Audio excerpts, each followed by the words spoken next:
بحمد ربي أبدأ المنيرة ثم الصلاة والسلام السيرة على نبي اسمه محمد أبوه عبد الله منه مفرد أبوه عبد الله منه مفرد.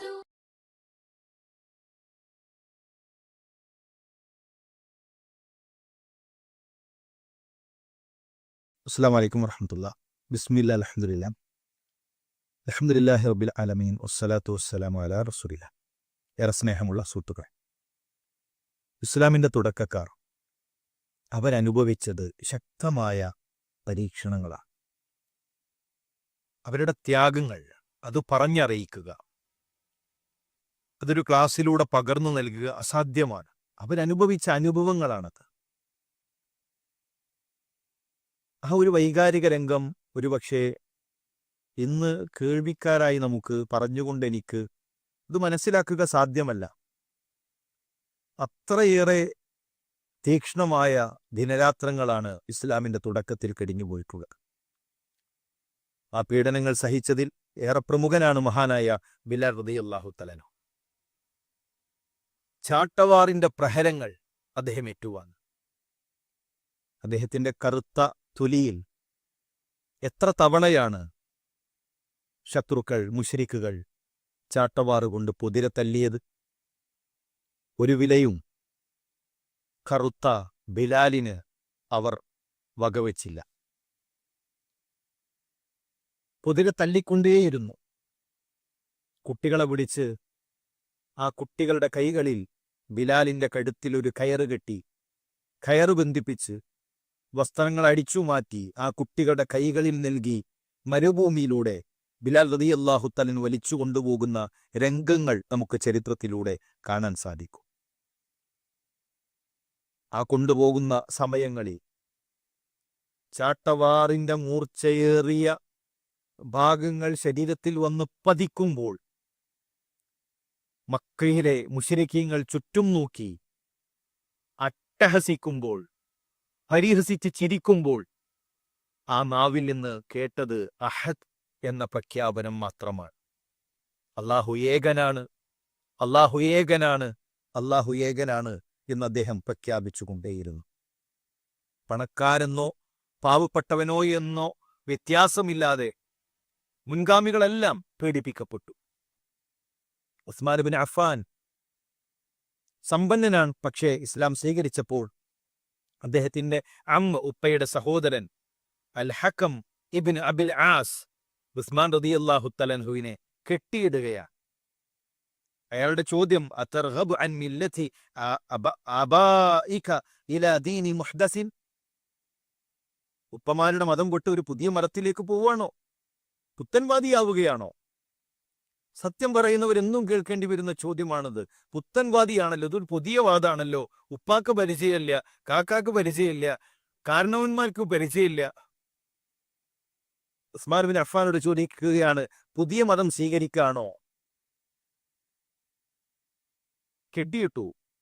വല്ലാഹി ലാ, അല്ലാഹു തന്നെയാണ് സത്യം, ഇല്ല, നിന്നെ ഞങ്ങൾ വെറുതെ വിടുകയില്ല, ഈ മതത്തിൽ നിന്ന് പിന്മാറാതെ ഈ കെട്ടടിച്ചു വിടുകയില്ല എന്നവർ പറയുകയാണ്. പക്ഷെ അവർക്ക്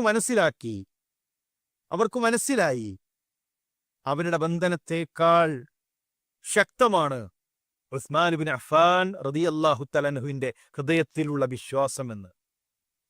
ഏതെങ്കിലും കയറുകൾ കൊണ്ട് ആ വിശ്വാസത്തിൽ നിന്ന് പുറത്തേക്കെത്തിക്കുക സാധ്യമല്ല. ഏതെങ്കിലും ബന്ധനങ്ങൾ കൊണ്ട് ആ വിശ്വാസത്തെ മാറ്റിപ്പറയിപ്പിക്കുക സാധ്യമല്ല എന്ന് തിരിച്ചറിഞ്ഞപ്പോൾ അവർ ഉസ്മാൻ റളിയല്ലാഹു തആല അൻഹുവിനെ വിട്ടയച്ചു. മറ്റൊരു സഹാബിയാണ് സുബൈർ ഇബ്നുൽ അവ്വാം. ശരീരത്തിൽ പൊള്ളലേൽപ്പിച്ചു. എന്നിട്ട് അദ്ദേഹത്തിന്റെ അമ്മ പറഞ്ഞു, ഇർജി ഇലൽ കുഫർ, ഈ കുഫറിലേക്ക് നീ തിരിച്ചു മടങ്ങ്. ശരീരം പൊള്ളുമ്പോൾ, വേദന കൊണ്ട് പുളയുമ്പോൾ അദ്ദേഹം പ്രഖ്യാപിച്ചു, ലാ അക്ഫുറു അബദാ, ഒരിക്കലും ഇനി ആ കുഫറിലേക്കില്ല, ഈ തൗഹീദ് ഞാൻ മാറ്റി പറയില്ല, അല്ലാഹു അല്ലാതെ എനിക്ക് ആരാധ്യനില്ല. മുസ്അബ് ബിൻ ഉമൈർ, മക്കയുടെ പരിമളം വായിൽ വെള്ളിക്കരണ്ടിയുമായി പിറന്നു വീണ കുബേരപുത്രൻ, ജനിച്ചു വളർന്നത് സമ്പത്തിന്റെ ഔന്നിധ്യത്തിൽ. അന്ന മുസ്അബ് ഇബ്നു ഉമൈർ കാന ഫതൻ, അദ്ദേഹം നല്ല ഒരു ചെറുപ്പക്കാരനായിരുന്നു. മക്കയിൽ അറിയപ്പെട്ട ജമാലുകൊണ്ട്, സൗന്ദര്യം കൊണ്ട്, തറവാടിത്തം കൊണ്ട്, എല്ലാം കൊണ്ടും അറിയപ്പെട്ടിരുന്ന ഒരു ചെറുപ്പക്കാരനായിരുന്നു മുസ്അബ് ഇബ്നു ഉമൈർ. പ്രവാചകൻ സല്ലല്ലാഹു അലൈഹി വസല്ലം തങ്ങൾ ഒരിക്കൽ പറഞ്ഞു, മുസ്അബിനെ പോലെ മനോഹരമായി മുടി ചെയ്യുന്ന, മുസ്അബിനെ പോലെ ഭംഗിയുള്ള, മുസ്അബിനെ പോലെ അനുഗ്രഹങ്ങൾ ലഭിച്ച വസ്ത്രങ്ങൾ ധരിച്ചിരുന്ന ഒരാളെ ഞാൻ കണ്ടിരുന്നില്ല. മനോഹരമായ വസ്ത്രങ്ങൾ ധരിച്ചിരുന്നു, വില കൂടിയ സുഗന്ധങ്ങൾ ഉപയോഗിച്ചിരുന്നു, ഒരുപാട് അനുഗ്രഹങ്ങൾ ജീവിതത്തിൽ ഉണ്ടായിരുന്നു. ദാറുൽ അർഖമിൽ വന്ന് ഇസ്ലാം സ്വീകരിച്ചു. രഹസ്യമായി നമസ്കാരം ആരംഭിച്ചു. അദ്ദേഹത്തിന്റെ കുടുംബക്കാരൻ ഉസ്മാൻ ഇബ്നു ത്വൽഹ അത് കാണുകയും ഉസ്മാൻ ഇബ്നു ത്വൽഹ കണ്ട് മുസ്അബ് റളിയല്ലാഹു തന്റെ കുടുംബക്കാരനോട് ഇത് അറിയിക്കുകയും ചെയ്തു. അങ്ങനെ മുസ്അബ് റളിയല്ലാഹു തആല അൻഹുവിന്റെ കുടുംബക്കാരും അദ്ദേഹത്തിന്റെ പ്രിയപ്പെട്ടവരും ഇതറിഞ്ഞു. അങ്ങനെ അദ്ദേഹത്തെ വീട്ടിൽ കെട്ടിയിട്ടു. അവര് കരുതിയത് കെട്ടിയിട്ട് കഴിഞ്ഞാൽ ഇവർ ഈ ആദർശത്തിൽ നിന്ന് മാറിപ്പോകുമെന്ന്. പട്ടിണി കിടന്നാൽ, വിശന്നാൽ, ദാഹിച്ചാൽ, പുറത്തേക്ക് പോകാൻ കഴിയാതിരുന്നാൽ ഈ ആദർശം വിട്ടുപോകും. ഇസ്ലാമിനെ അവർ മനസ്സിലാക്കിയിട്ടില്ല. ഇസ്ലാം എത്ര ആഴത്തിലാണ് ഒരാളുടെ ഹൃദയത്തിൽ സ്വാധീനമുണ്ടാക്കുക എന്ന് അവർ മനസ്സിലാക്കിയിട്ടില്ല. അവർ കെട്ടിയിട്ടു. പക്ഷേ അദ്ദേഹം ആദർശത്തിൽ നിന്ന് ഒരണുമണിത്തൂക്കം പിറകോട്ടു മാറാൻ തയ്യാറല്ല എന്നവർക്ക് മനസ്സിലായപ്പോൾ ഒടുവിൽ ആ ബന്ധനങ്ങൾ അവർക്ക് തന്നെ അടിച്ചുവിടേണ്ടി വന്നു. ആലു യാസിർ കുടുംബം. യാസിർ കുടുംബം സഹിച്ച ത്യാഗം എത്രയാണ്! അമ്മാർ ഇബ്നു യാസിർ അദ്ദേഹത്തിന്റെ ഉപ്പയെ, അദ്ദേഹത്തിന്റെ ഉമ്മയെ ക്രൂരമായിട്ടാണ് മുശ്രിക്കീങ്ങൾ പീഡിപ്പിച്ചത്. എല്ലാവരും ദുർബലരാണ്. ആ ദുർബലരുടെ നേരെയാണ് ഈ അക്രമങ്ങൾ മുഴുവൻ അടിച്ചുവിട്ടത്. മക്കയിലെ വഴിയിൽ, ആൾക്കൂട്ടത്തിൽ അവരെ പൊതിരെ ആ തല്ലുന്നതിന്റെ നേതാവ് അബൂജഹലാണ്. ഉപ്പ അടികൊണ്ട് പുളയുന്നത്, ഉമ്മ അടികൊണ്ട് പുളയുന്നത് അമ്മാർ റളിയല്ലാഹു തആല അൻഹു കാണുകയാണ്. തന്റെ ഇണയും മകനും അടികൊണ്ട് വേദനിക്കുന്നത്, രക്തം ശരീരത്തിൽ നിന്ന് ചിന്തുന്നത് യാസിർ റളിയല്ലാഹു തആല അൻഹു കാണുകയാണ്. നൊന്തുപെറ്റ മകനെ തന്റെ കൺമുന്നിലിട്ട് കുന്തം കൊണ്ട് കുത്തുന്നതും, ചാട്ടവാറ കൊണ്ട് പൊതിരത്തല്ലുന്നതും, ഭർത്താവിന്റെ ശരീരത്തിൽ രക്തം പൊടിയുന്നതും സുമയ്യ റളിയല്ലാഹു തആല അൻഹ കാണുകയാണ്. റസൂലുള്ളാഹി കണ്ണ് നനച്ചുകൊണ്ട് പറഞ്ഞു, സുബ്രൻ ആല യാസിർ ഫഇന്ന മൗഇദകുമുൽ ജന്ന. സുബ്ർ, ക്ഷമയാണ് നമ്മുടെ ആയുധം. ക്ഷമിക്കുക, മനോഹരമായി ക്ഷമിക്കുക. സ്വർഗമാണ് കാത്തിരിക്കുന്നത്. മരണത്തിനപ്പുറം സ്വർഗമെന്ന ആ ഒരു ചിന്തയിൽ, സ്വർഗമെന്ന വികാരത്തിൽ നമ്മുടെ മുൻഗാമികൾ സകലതും മറന്നു. ചാട്ടവാറിന്റെ പ്രഹരങ്ങൾ അവർക്ക് മധുരമായി തീർന്നു. ശത്രുക്കളുടെ കൂക്കുവിളികൾ, പരിഹാസങ്ങൾ അവരുടെ കാതുകൾക്ക് ഇമ്പമായി തീർന്നു. കാരണം ഈ ക്ഷമയിൽ സ്വർഗമുണ്ട്, ഈ വേദനയിൽ സ്വർഗമുണ്ട്, ഈ പരിഹാസങ്ങളിൽ സ്വർഗമുണ്ട്. ഫമാത യാസിർ ഫിൽ അദാബ്. ആ പീഡനത്തിൽ യാസിർ റളിയല്ലാഹു തആല മരണപ്പെട്ടു.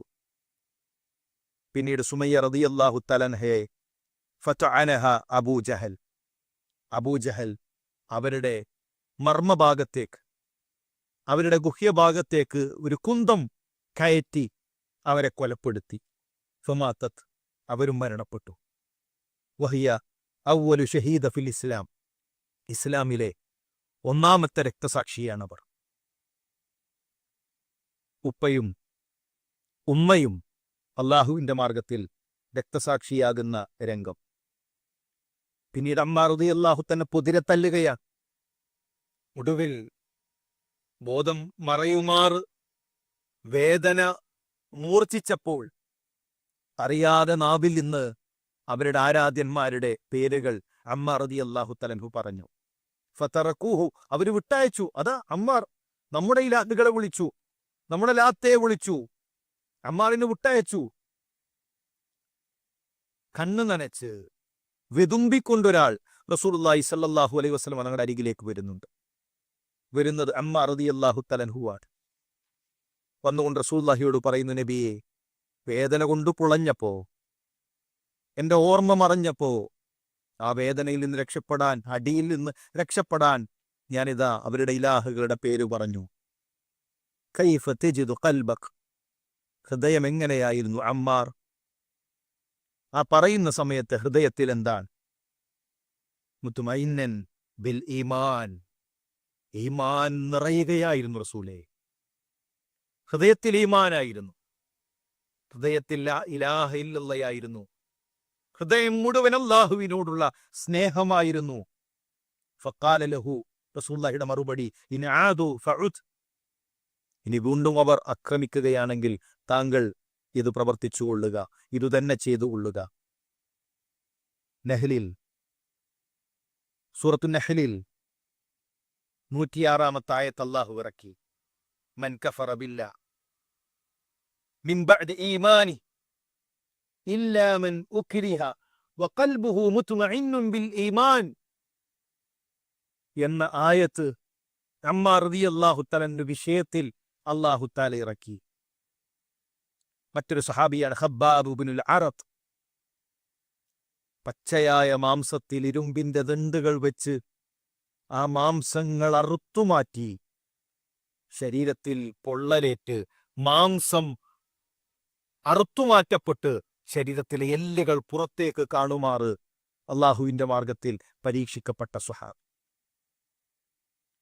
കൊല്ലപ്പണിക്കാരനായ യജമാനന്റെ ഇരുമ്പിന്റെ ദണ്ടുകൾ കൊണ്ട് ശരീരത്തിലെമ്പാടും അടികളേറ്റുവാങ്ങിയ സ്വഹാബി സഅദ് ഇബ്നു അബി വഖാസ്. മാനസികമായി എത്ര പ്രയാസം സഹിച്ചിട്ടുണ്ടാകും സഅദ് ഇബ്നു അബി വഖാസ്. ഉമ്മ പറയാണ്, സഅദേ, ഇഷ്ടായിരുന്നു ഉമ്മയെ ഒരുപാട്, പ്രിയപ്പെട്ടതായിരുന്നു ഉമ്മ.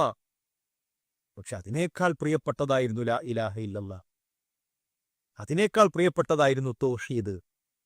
ഉമ്മ പറയാണ്, മോനെ, ഇനി സംസാരമില്ലട്ടോ, ഇനി ഉമ്മ സംസാരിക്കൂല, ഇനി ഉമ്മ വെള്ളം കുടിക്കൂല, ഇനി ഉമ്മ ഭക്ഷണം കഴിക്കൂല, ഒരു തുള്ളി വെള്ളം ഉമ്മ കുടിക്കൂല. ഈ ആദർശത്തിൽ നിന്ന് എന്റെ മകൻ മാറാതെ, കരുതിയത് ആ ഭീഷണി കേട്ട് മാറുന്നാണ്, തിരിച്ചു വരുന്നാണ്. ഉമ്മ വെള്ളം കുടിക്കൂല, ഉമ്മ ഭക്ഷണം കഴിക്കൂല, ഉമ്മ സംസാരിക്കൂല എന്ന് പറഞ്ഞു കഴിഞ്ഞാൽ തൗഹീദ് വിട്ട് വീണ്ടും ആ വിഗ്രഹാരാധനയിലേക്ക് എത്തുമെന്നാണ് കരുതിയത്. അദ്ദേഹം പറഞ്ഞൊരു മറുപടിയുണ്ട്, യാ ഉമ്മ, എന്റെ ഉമ്മ, വല്ലാഹ്, അല്ലാഹു തന്നെയാണ് സത്യം. ലൗ കാനത് ലകി മിഅതു നഫ്സിൻ ഫഖറജത് നഫ്സൻ മാ തറക്തു ദീനി ഹാദാ ലിശൈഇൻ. ഉമ്മ, എന്റെ ഉമ്മാക്ക് 100 നഫ്സുണ്ട്. ഓരോന്നോരോന്നായി എന്റെ കൺമുന്നിൽ വെച്ച് നഷ്ടപ്പെട്ടാലും ഈ ദീനിൽ നിന്ന്, ഈ തൗഹീദിൽ നിന്ന് ഉമ്മ ഞാൻ മാറിപ്പോവുകയില്ല. ഫഇൻ ശിഅതി ഫകുലി വഇൻ ശിഅതി ലാ തകുലി. ഭക്ഷണമുണ്ടുമ്മ, നിങ്ങൾ ഉദ്ദേശിക്കുന്നുവെങ്കിൽ കഴിക്കാം, കഴിക്കുന്നില്ല എന്ന നിലപാടിലാണ് എങ്കിൽ അങ്ങനെ. ഈ ആദർശം വിട്ടുകൊണ്ട് ഞാൻ മറ്റൊന്നിലേക്ക് ഇനി വരികയില്ല. എത്ര ദൃഢമായിട്ടാണ് ആ സംസാരം, എത്ര ദൃഢമാണ് ആ സംസാരം, എത്ര മൂർച്ചയേറിയതാണ് ആ ആദർശം. ഇത് വിശ്വാസം നൽകുന്ന കരുത്താണ്. ആ കരുത്താണ് നമുക്കുണ്ടാകേണ്ടത്. സമൂഹം മുഴുവൻ എതിരാകുമ്പോഴും, ആരെല്ലാം ഈ തൗഹീദിനെതിരിൽ നിന്നാലോ, മരണം വരെ തൗഹീദ് പറയാനുള്ള, ഈ ആദർശം പറയാനുള്ള ഒരു ആത്മവീര്യം, ഒരു ഇസ്സത്ത് നമുക്കുണ്ടാകണം. ആ വഴിയിൽ നമ്മുടെ മുൻഗാമികളുടെ ത്യാഗം നമുക്ക് മാതൃകയുണ്ട്. ആ മാതൃക ഉൾക്കൊണ്ടുകൊണ്ട് പ്രബോധന രംഗത്ത് നാം മുന്നോട്ട് പോവുക. അള്ളാഹു അനുഗ്രഹിക്കട്ടെ. അസ്സലാമു അലൈക്കും വറഹ്മത്തുള്ളാഹി.